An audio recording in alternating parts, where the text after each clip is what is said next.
저희는 사도 바울이 2차 선교 여행 때 세웠던 데살로니가 교회에 보낸 서신을 수요 예배 시간에 계속 살펴보고 있습니다. 데살로니가 교회는 짧은 시간에 믿음이 잘 세워진 교회입니다.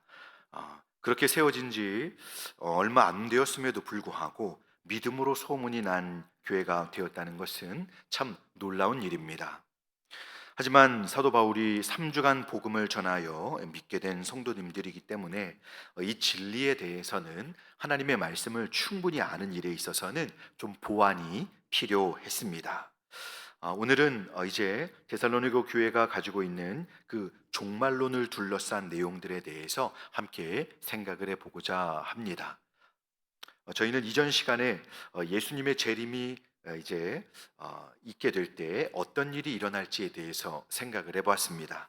성도의 부활이 일어남을 알아보았고 그 부활을 인해서 성도들이 죽음을 어떻게 대해야 하는지를 함께 생각해 보았습니다. 오늘 사도는 당시 교회 안에 해결되지 않는 의문거리였던 이제 주님의 재림의 시기와 또 그것을 기다리는 성도의 자세에 대해서 말하지 않을 수 없었습니다. 그래서 오늘은 이 종말론적인 내용, 주님이 어느 때 임하시며 주님이 오시는 것을 성도들은 어떻게 바라보고 또 기다려야 하는지를 함께 생각해 보겠습니다.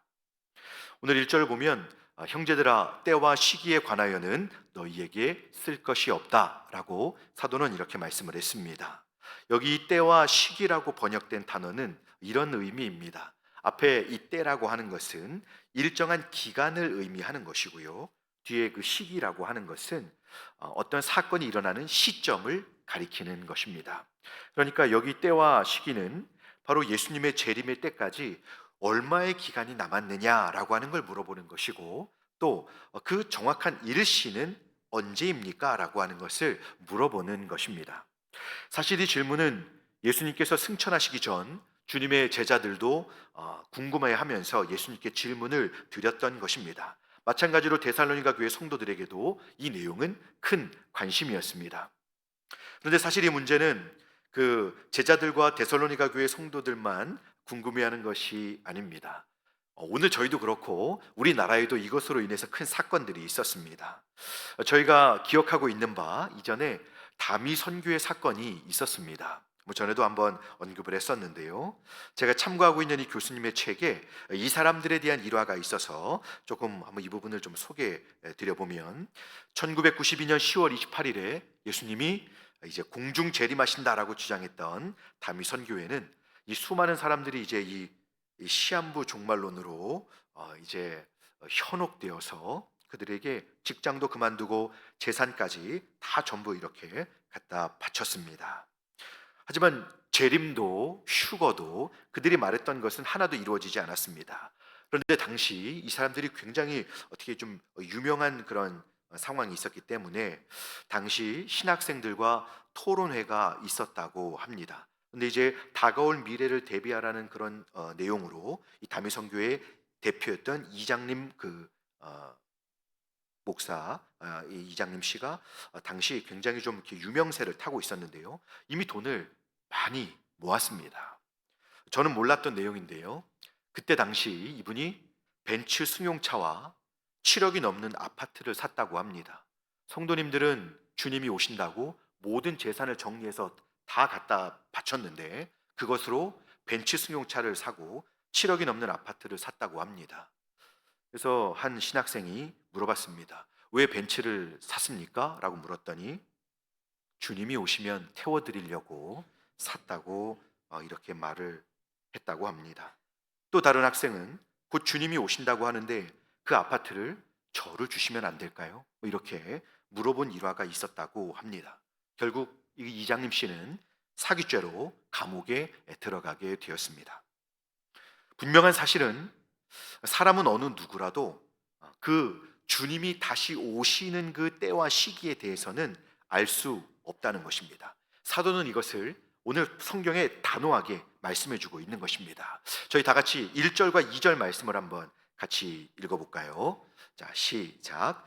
형제들아 때와 시기에 관하여는 너희가 주의 날이 밤에 도둑같이 이를 줄을 너희 자신이 자세히 알기 때문이라. 아멘. 여러분, 주님께서 어느 날 어느 시에 재림하시는지에 대해서는 저희로서는 알 수 없습니다. 근데 그럼에도 사도 바울은 오늘 이 재림과 관련해서 두 가지 비유로 주님의 오심의 성격은 알려주고자 하고 있습니다. 첫째는 이 재림, 주님의 다시 오심은 도둑같이 임한다는 것이고, 다른 하나는 임신한 여자에게 산고가 갑자기 임하는 것과 같이 온다는 것입니다. 먼저 예수님께서 도둑같이 오신다고 하신 말씀은 예고 없이 갑작스럽게 온다는 것을 알려주는 것입니다. 도둑에게 한번 귀한 물건을 잃어버리신 분들은, 그런 경험이 있으신 분들은 알겠지만, 정말 예고 없이 갑작스럽게 당하게 된다는 것입니다. 또 임산부에게 있게 되는 이 산통이 갑자기 오듯이 그렇게 이 주님은 오신다고 하는 것입니다. 그런데 이 도둑이 오는 것은 예고되지 않고 오는 것이지만, 주님의 다시 오심의 성격이 임산부에게 임하는 해산의 고통 같다라고 하는 것은 또 다른 성격이 있습니다. 임신을 하면 대략 9개월 후에 아기를 만나게 됩니다. 하지만 언제가 해산일이 될지 정확하게는 맞추지 못합니다. 저희가 이제 둘째 아이를, 이번 딸을 이제 낳게 될 때 일이었습니다. 예정일이 이제 거의 임박했었는데, 그래서 이제 상황이 생기면 빨리 병원으로 갈 생각을 하고 마음의 준비를 하고 제가 새벽 예배를 이제 인도하기 위해서 교회 사무실에 있었습니다. 이제 시간이 다 돼서 어떤 연락이 올지 모르니 이제 사무실에 있다가 예배당으로 가게 됐는데요.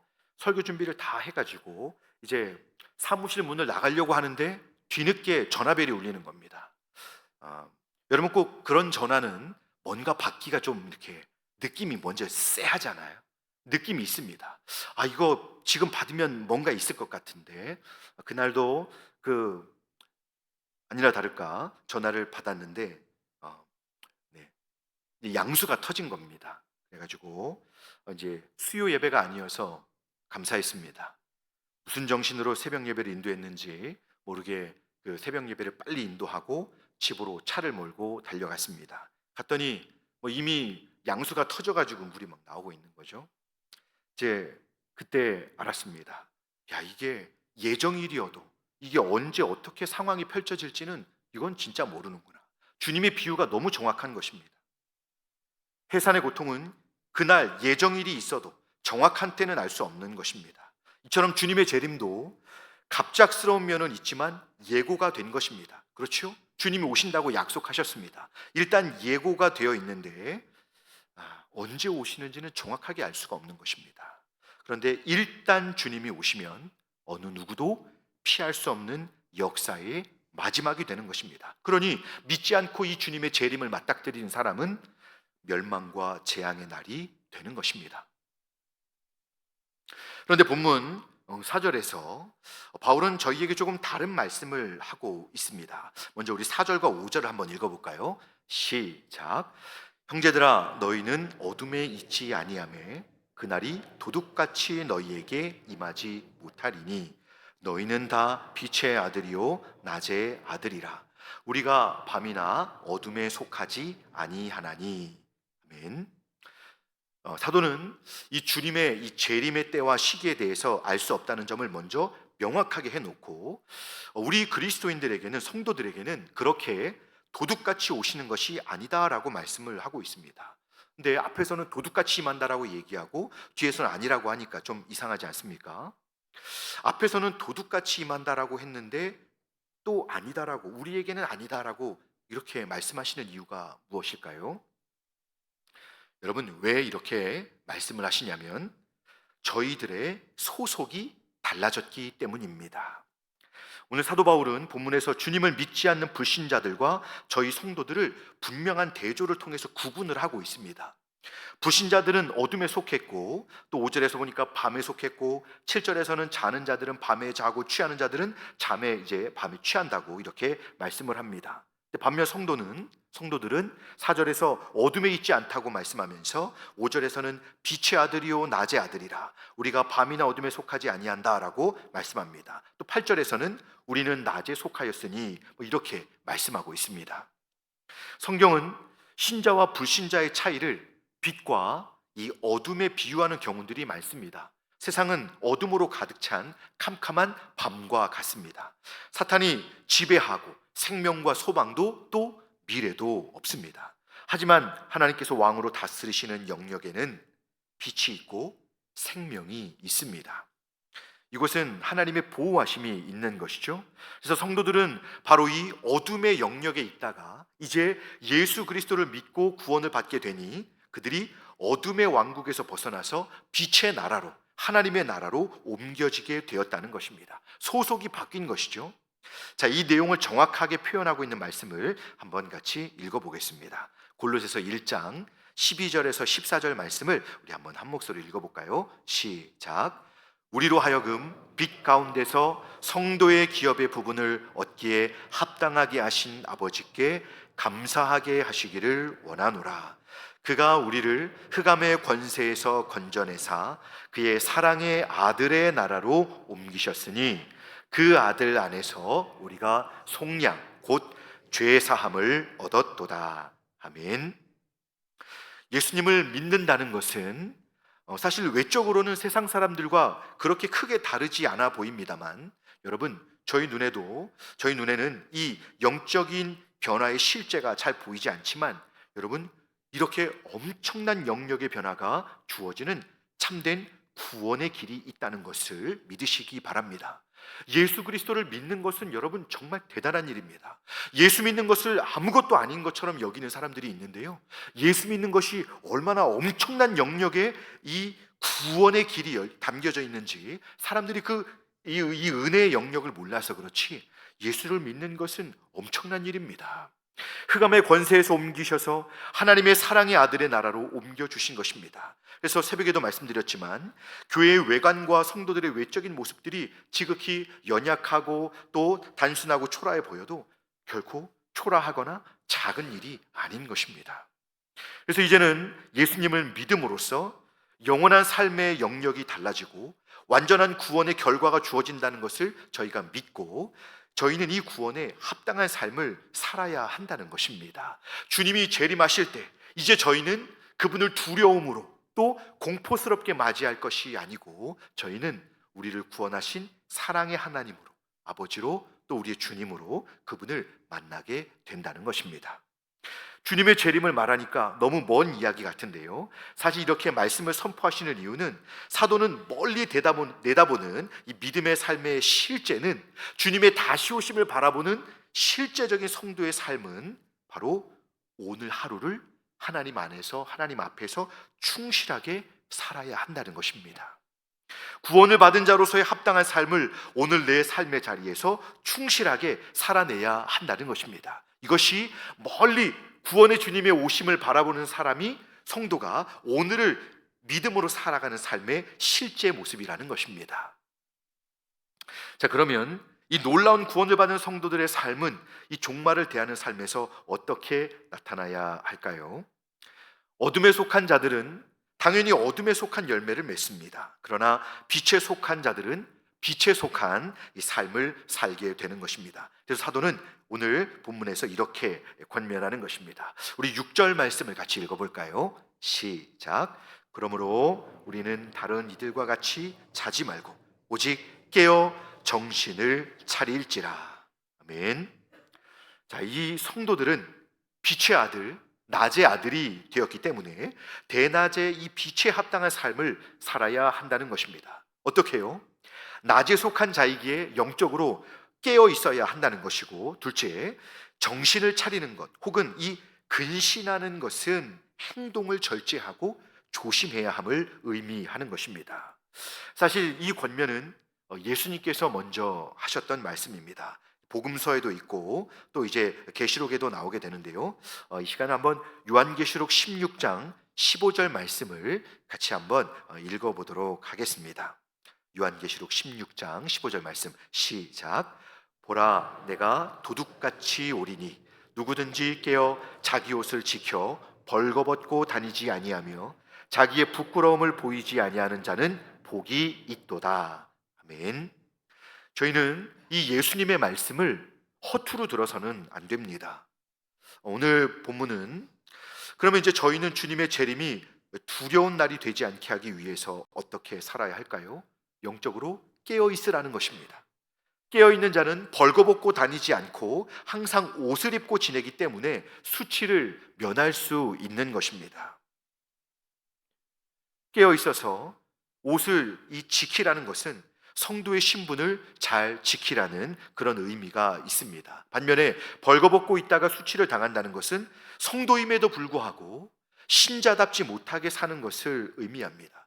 이것은 제가 지난 주일 오후에 말씀드린 것처럼 육에 속한 자로 살면서 성령의 그 감동하심과 조명하심을 전혀 감각하지 못하는 자로 살기에 복음의 그 귀한 가치와 하나님의 말씀의 그 은혜를 누리지 못하면서 영적으로 이렇게 깨어있지 못한 상태로 삶을 살아가는 것을 의미하는 것입니다. 오늘 사도는 이런 영적으로 잠들어 있는 삶을 피하여 영적으로 깨어 있으라는 것을 말씀하면서, 그러면 우리가 어떻게 깨어 있어야 될까요? 오늘 그것을 영적으로 무장을 하는 것으로 설명을 하고 있습니다. 그러면 어떻게 영적으로 무장을 해야 된다고 말씀하고 있습니까? 자, 8절 말씀을 한번 제가 읽어드리겠습니다. 우리는 낮에 속하였으니 정신을 차리고 믿음과 사랑에 호심경을 붙이고 구원의 소망에 투구를 쓰자. 아멘. 이렇게 오늘 사도는 당시 군인이 이렇게 군복을 입는 것처럼 이렇게 묘사를 해주고 있습니다. 우리는 낮에 속하였으니 정신을 차리고 믿음과 사랑에 호심경을 붙이고 구원의 소망에 투구를 쓰자라고 말합니다. 이 호심경은 옛날에는 흉배라고 말했던 것입니다. 여러분, 이렇게 가슴을 보호하는 것입니다. 칼로 찔러도 이게 칼이 튕겨나가도록 여기 이 가슴을 보호하는 것이죠. 때로는 철로, 가죽으로 이렇게 가슴을 덮어주는 것입니다. 곧 믿음과 사랑으로 우리 성도들의 가슴을 보호하고 구원의 소망으로 우리의 머리를 보호하라는 것입니다. 성도들의 마음에는 하나님께 대한 흔들리지 않는 믿음과 사랑이 있어야 한다는 것이죠. 그래야 세상과 사단의 강력한 공격에도 깊은 상처를 입고 쓰러지거나 흔들리지 않을 수 있다는 것입니다. 또 구원의 소망으로 저희 자신들을 보호해야 한다는 것입니다. 이 구원의 소망이 있는 사람은 현재 상황이 아무리 암울하고 참담해도 앞으로 다시 오셔서 자신의 영광을 보여주실 주님을 바라보게 해주기 때문에 주님 자신에 대한 그 소망으로 너무나도 힘들고 어려운 오늘의 삶을 인내할 수 있기 때문입니다. 자, 그러면서 사도는 이제 9절과 10절로 이제 이 말씀의 중요한 부분을 덧붙여 주고 있습니다. 우리 9절에서 11절 말씀을 한번 같이 읽어볼까요? 시작. 하나님이 우리를 세우심은 노하심에 이르게 하심이 아니요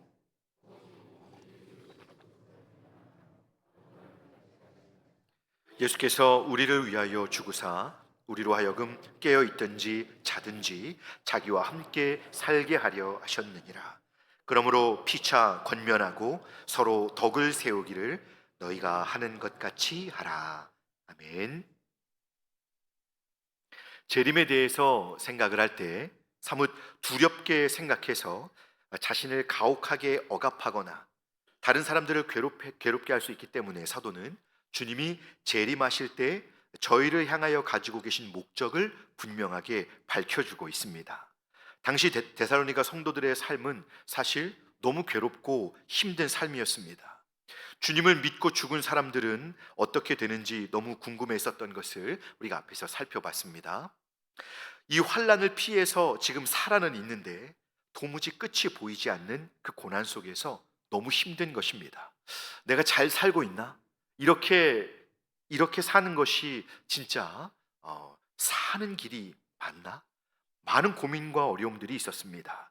자, 이런 진실한 믿음의 사람들에게 사도는 예수께서 깨어 있든지 자든지 주님 자신과 함께 살게 하시고자 죽으셨음을 분명하게 밝혀주셨습니다. 왜냐하면 주님이 구원하여 하나님 백성으로 삼으신 것은 은혜를 주셨는데도 은혜를 받았음에도 이 잘못 살면 심판에서 버리시는 그래서 이런 두려움으로 자기를 괴롭게 하는 그런 삶이 있을 수 있을 것을 생각해서 삶이 힘들다고 하나님을 오해하지 말라고, 우리를 사랑과 자비로 불러주신 하나님을 오해하지 않게 하기 위해서 이 말씀을 주시는 것입니다. 신앙생활 하다가 때로 좀 못해도, 힘들어도, 어려워도 성도들의 이 소망이 결코 헛되지 않고 주님을 믿는 자는 영원토록 주님과 함께 살게 하실 것이 확실하기 때문에 끝까지 흔들리지 말라고, 지금 신앙생활 하다가 조금 잘 못해도 흔들리지 말라고, 힘들어도 흔들리지 말라고, 끝까지 인내하고 주님을 기다리면 완성된 구원의 그 놀라운 하나님의 은혜를 보여주실 것을 믿으며 끝까지 흔들리지 말라고 이 말씀을 해주신 것입니다. 주님께서 우리에게 주고자 하시는 구원의 본질은 세상에서 성공하게 해주시는 것이 아니라 예수님과 함께 영원히 함께 구원의 주님과 함께 살게 하시는 것을 알고 그 구원의 소망으로 자신을 끝까지 잘 지키라고 말씀해 주시는 것입니다. 이제 오늘 본문 말씀을 통해서 이제 이 주님의 다시 오심을, 주님의 재림을 기대하는 저희들에게 이런 적용점이 있어야 할 것입니다. 주님의 재림의 날은 언제인지 모릅니다. 그러면 성도의 삶은 어떻게 살아가야 합니까?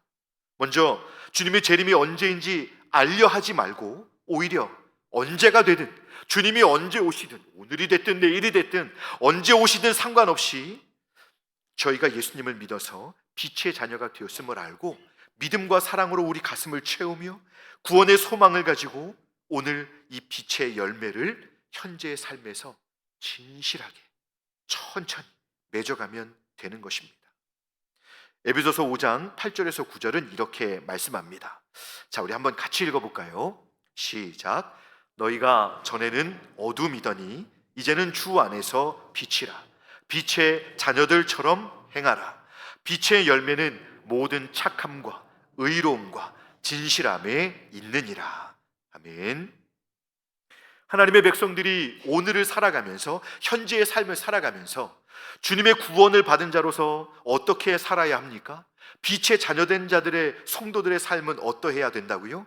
성경에 분명하게 말씀하고 있습니다. 정말 착하고 의로우며 진실해야 합니다. 하나님을 진실하게 믿고 구원받은 자로서 살아갈 때 성도들의 삶은 주님이 언제 오시든지 주님 앞에서 부끄럽지 않도록 정말 성도들은 믿음과 소망으로 인해서 하나님 앞에 먼저 충실해야 되겠죠. 그리고 정말 착해야 합니다. 여러분, 성도는 착해야 합니다. 성도는 진짜 착한 사람입니다. 예수 믿어봐야 소용없어. 왜? 정말 못됐잖아. 얼마나 못됐는지. 예수 믿는 사람들은 말뿐이지 너무 못됐어. 여러분, 이것이 요즘 사람들이 하는 말입니다. 여러분, 그렇지 않습니다. 빛의 자녀들은 착한 사람입니다. 빛의 자녀들은 착해야 하는 것이죠.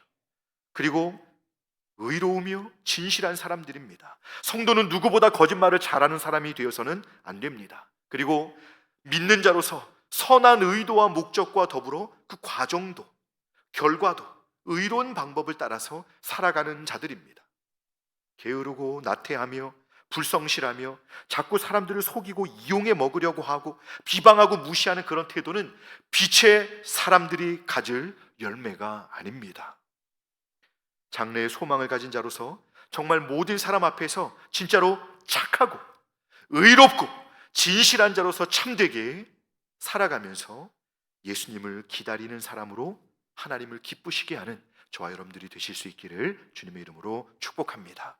둘째로, 저희는 오늘 사도의 이 11절의 말씀처럼 서로 권면하고 덕을 세우기 위해서 함께 노력해야 합니다. 저희는 예배 시간과 이 주어지는 모든 성도의 교제들로 인해서 저희 서로가 어둠이 아니라 빛에 속한 자녀들임을 서로 일깨워 주어야 합니다. 그리고 서로의 아픔과 이 신앙생활의 어려움을 있는 그대로 받아주고 보듬어주고 함께 아파하며 울어주면서 이분이 이렇게 행동할 수 있는 이유가 있었겠지라고 함께 아파하면서 영적인 격려가 살아있는 교회가 되어야 하는 것입니다.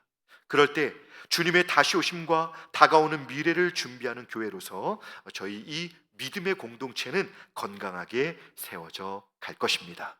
말씀을 맺겠습니다. 주님의 다시 오심, 주님의 이 재림은 반드시 있을 것입니다. 여러분 믿으십니까? 그런데 우리 주님은 시간을 알려주지 않으셨습니다. 왜 그렇습니까, 여러분? 주님이 언제 오시든 저희를 천국으로 먼저 부르시든 저희는 주어진 현실에서 충실하게 빛의 열매를 맺으며 살도록 하시기 위함입니다.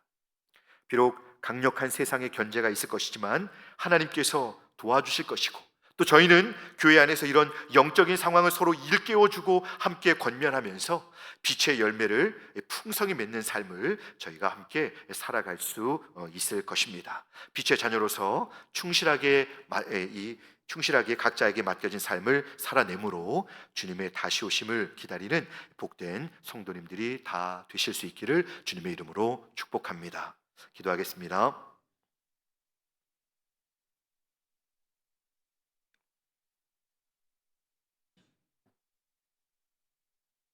은혜로우신 하나님 아버지, 주님의 다시 오심과 마지막 때에 있을 일들에 대해서 항상 궁금해하면서도 이 때와 시기를 알려주지 않으신 이유를 잘 몰랐습니다. 저희가 이제는 빛의 자녀로 부르심을 받았으니 깨어서 정신을 차리고 서로 권면하면서 빛의 열매를 잘 맺는 참된 성도로 잘 살아갈 수 있도록 인도해 주시옵소서. 그래서 주님께서 언제 오시든지 상관없이 허락하신 일상과 또 주님을 섬기는 자리에서 충실하게, 누구보다 진실하게 잘 감당하는 저희들이 되게 하여 주시옵소서. 게으르지 아니하고 불평하고 원망하지 아니하고 더 감사함과 사랑함으로 충실하게 인내하면서 모든 일들을 주님이 빛나시도록, 주님의 영광이 드러나시도록 그렇게 저희에게 맡겨진 삶을 살아내는 저희 모두가 되게 하여 주시옵소서. 이렇게 깨어서 주님과 동행하고 또한 그 진실한 삶으로 미천한 죄인을 사랑하여 주시는 하나님을 영화롭게 해드리는 저희 모두가 되게 하여 주시옵소서. 감사드리며 우리 구주 예수님의 이름으로 기도드리옵나이다. 아멘.